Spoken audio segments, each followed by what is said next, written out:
Hello students, I am Archana Bondre ma'am. मैं आपको SP पढ़ाऊंगी। आपका जो सब्जेक्ट है एसपी, जैसे कि आपने अब तक मराठी, इंग्लिश ये जो सब्जेक्ट पढ़े हुए हैं, ये सब्जेक्ट कैसे आपने 10th तक इसका कुछ ना कुछ इंट्रो पढ़ा होगा। ठीक है, आपको जो 11th के जो आप अभी जो 11th में आपने एंटर किया, ओके, तो आपने क्या किया, आपने जब अभी 10th तक मराठी पढ़ा या इंग्लिश पढ़ा तो आपको कुछ ना कुछ उसका थोड़ा ना थोड़ा नॉलेज है। बट आपको एसपी जो सब्जेक्ट है, ये सब्जेक्ट कैसा है, पूरी तरह से नया सब्जेक्ट है। ओके, आपने 10th तक ऐसे इस सब्जेक्ट के बारे में नहीं सुना होगा ना तो पढ़ा होगा। ये जो एसपी सब्जेक्ट है, ये हम उसका फुल फॉर्म देखेंगे। उसका नाम जो फुल फॉर्म है वो है सेक्रेटरियल प्रैक्टिसेस। मतलब जो कंपनी का सेक्रेटरी है, वो कंपनी का सेक्रेटरी किस तरह से कंपनी में काम करता है, किस तरह से उसके रोल है, कौन कौन से रोल वो प्ले करता है, क्या क्या कंपनी में वो काम करता है, किस तरह से मेंबर्स के साथ, डायरेक्टर्स के साथ, या किस तरह से डायरेक्टर्स लोगों की, शेयर होल्डर्स लोगों की मीटिंग अरेंजमेंट करते हैं, किस तरह से वो कंपनी में रोल प्ले करता है। ये सारी बातें हमें इस सब्जेक्ट में पढ़नी है। जैसे कि एसपी का सबसे हमारा फर्स्ट चैप्टर है, वो है introduction to corporate finance. Okay, तो introduction to corporate finance. Corporate finance में आपको पढ़ना है, सबसे पहला चैप्टर है कॉर्पोरेट फाइनेंस। उसमें हम देखेंगे उसका इंट्रोडक्शंस। इंट्रोडक्शंस में दिया हुआ है the terms related to money and money management. It is related to inflow and outflow of money. It is term, हमने सबसे पहले क्या बोला, it is term related to money and money management. ये जो रिलेटेड है ये बिजनेस से रिलेटेड है। ठीक है, ये जो रिलेटेड है ये बिजनेस से रिलेटेड है, ये मनी एंड मनी मैनेजमेंट। ठीक है, it is related to money and money management. मतलब क्या बोल सकते हैं हम, मतलब आपको ये पूरी तरह से मनी से रिलेटेड है। कैसा है, मनी से रिलेटेड है। मतलब आपकी कंपनी में किस तरह से फाइनेंस आता है, किस तरह से फाइनेंस जाता है। ठीक है, आपका आउटफ्लो क्या है, आपका इनफ्लो क्या है। Success of any business organization, money is not an sorry money is an arm and leg. हम इस तरह से भी बोल सकते हैं कि मनी जो है ये आपके हाथ और पैर है। ठीक है, मनी आपके कंपनी के लिए कितना इंपॉर्टेंट है। अगर मनी आपके पास है तो आपका बिजनेस अच्छे से चलेगा। अगर आपके पास मनी ही नहीं है तो आपका बिजनेस चल पाएगा क्या, नहीं चल पाएगा ना। जैसे आपके पास अगर हाथ और पैर नहीं होगे तो आप अच्छे से काम कर पाओगे, नहीं कर पाओगे। इसीलिए आपके पास जैसे हाथ और पैर बहुत इंपॉर्टेंट है, उसी तरह से कंपनी के पास मनी होना बहुत ज़्यादा इंपॉर्टेंट है। मतलब इसीलिए मनी को बोला गया है कंपनी का आर्म और लेग, मतलब हाथ और पैर। ओके, इसको हम यूज़ किस तरह से करें, किस अगर हमने इसको बहुत ज़्यादा लॉस कर लिया तो हमें प्रॉफिट होगा क्या, नहीं होगा। मतलब आपको कहाँ कितना परसेंट यूज़ करना है। ठीक है, ये सारी बातें भी बहुत इंपॉर्टेंट है।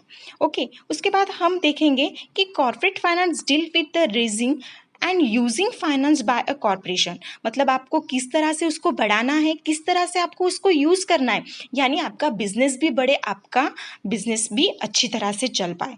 जैसे कि हम अभी देखेंगे कॉर्पोरेट फाइनेंस का मीनिंग देखेंगे। ओके, कॉर्पोरेट फाइनेंस में मीनिंग में हमें डेफिनेशन देखेंगे।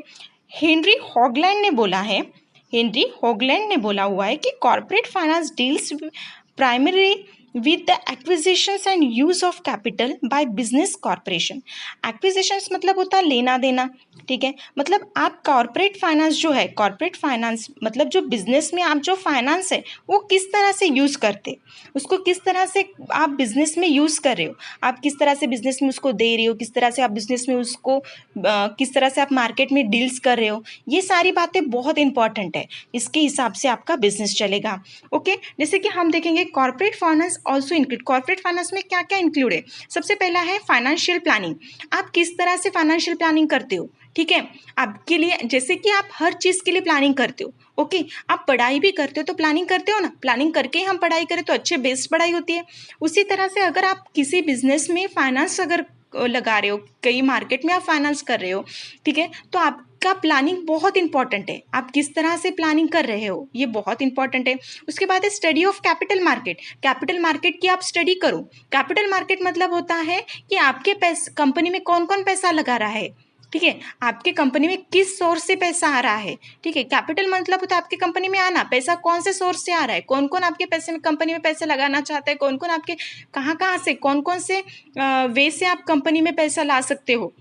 शेयर मार्केट सभी को पता है, शेयर मार्केट आपने सबने थोड़ा बहुत तो पता होगा। शेयर मार्केट मतलब क्या होता है कि आप शेयर मार्केट जैसे कि बहुत चढ़ जाता है, उतर जाता है, ये आपको पता होगा, थोड़ा बहुत आपने सुना होगा, तो वही होता है ये शेयर मार्केट। शेयर मार्केट से भी आप पैसा रेस कर सकते हो, बढ़ा सकते हो, ठीक है। तो आप शेयर मार्केट में कहाँ पैसा लगा रहे हो, कौन से शेयर होल्डर्स है, ठीक है, ये सारी बातें भी बहुत इंपॉर्टेंट है in corporate finance. Okay, it's also cover capital formation and foreign capital, ठीक है। अभी कैपिटल फॉर्मेशन मतलब होता है कि जैसे कि आप अपनी कंपनी के लिए क्या ले रहे हो, बिल्डिंग ले रहे हो, ओके, कोई रॉ मटेरियल ले रहे हो, कोई लैंड ले रहे हो, तो वो आपकी कंपनी की क्या हुई, असेट्स हुई, मतलब आपका पैसा ही हुआ ना, आप उसको इन फ्यूचर में यूज़ कर सकते हो, ठीक है। तो वो भी बहुत इंपॉर्टेंट है कि आपके कैपिटल का फॉर्मेशन कैसा है, ठीक है, आप कहाँ अपने कंपनी का फाइनेंस यूज़ कर रहे हो, ये बहुत इंपॉर्टेंट है।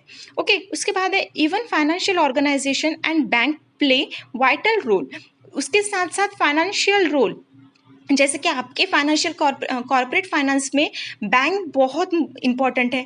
जैसे कि जैसे कि आपके कंपनी में शेयर होल्डर्स बहुत कम है, आपके कंपनी में कैपिटल लगाने वाले लोग बहुत कम है, आपकी कंपनी में कैपिटल कम है, तो आपको कंपनी चलाने के लिए पैसा चलेगा ही, लगेगा ही। तो आप कौन से वे से लाना चाहते हो, आप बैंक से भी ला सकते हो, है कि नहीं, बैंक से ला सकते हो कि नहीं, ला सकते हो, बिल्कुल ला सकते हो बैंक से। आप बैंक से लोन ले सकते हो, ठीक है, आप बैंक से लोन लेकर अपना बिजनेस चला सकते हो। इसीलिए बैंक भी आपके कंपनी के लिए एक वाइटल रोल प्ले करता है। उसके बाद है दिया हुआ है हमें, देखो एक जो है कि आपके कंपनी में जो मतलब आपकी कंपनी में जो कंपनी का सेक्रेटरी है या कंपनी का कोई डायरेक्टर्स है, मैनेजमेंट है, आपकी कंपनी में कौन कौन से फाइनेंस से रिलेटेड रोल प्ले करता है। जैसे उससे सबसे पहले दिया हुआ है the firms has adequate finance, आपके कंपनी का एडुकेट फाइनेंस, आप कौन से जगह पे एडुकेटली अच्छे से फाइनेंस यूज़ कर रहे हो, ठीक है। आपका फाइनेंस यूज़ करने का मतलब आप कहीं पे भी पैसा लगाएंगे तो ज़रूरी नहीं ना वहाँ से पैसा आए, इसीलिए आप मार्केट को अच्छी तरह से स्टडी करो, उसके बाद ही आप कंपनी में मार्केट में पैसा लगाओ कि आपके कंपनी में वो पैसा आना चाहिए, रिटर्न आना चाहिए, ना कि आपका लॉस होना चाहिए। इसीलिए एडुकेट फाइनेंस आप उसी जगह पे पैसा लगाओ जहाँ से आपको इनकम सोर्स हो, ओके। उसके बाद उसने दिया हुआ है they are using the right source of funds that have minimum cost. अगर आप कहीं पे पैसा लगा रहे हो, जैसे कि आपके कंपनी में आप जैसे कि बैंक से लोन ले रहे हो, तो आपके कंपनी में अगर बैंक से लोन ले रहे हो तो आपको क्या कंपनी फुकट में तो पैसे नहीं देंगी ना, वो कुछ ना कुछ इंटरेस्ट जरूर चार्ज करेगी।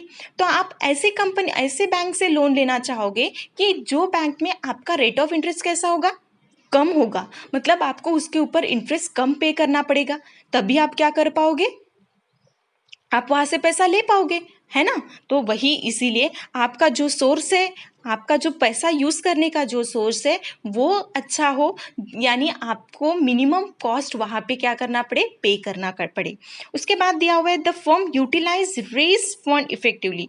अगर आप कहीं पे फंड यूटिलाइज कर रहे हो, ठीक है, तो आप वो भी इफेक्टिवली करो कि आपको ज़्यादा वहाँ पे लॉस ना हो। ये सारी बातें बहुत इंपॉर्टेंट है एक अच्छे डायरेक्टर्स या अच्छे सेक्रेटरी के लिए, फाइनेंस कहाँ कहाँ उसे यूज़ करना चाहिए इसके लिए।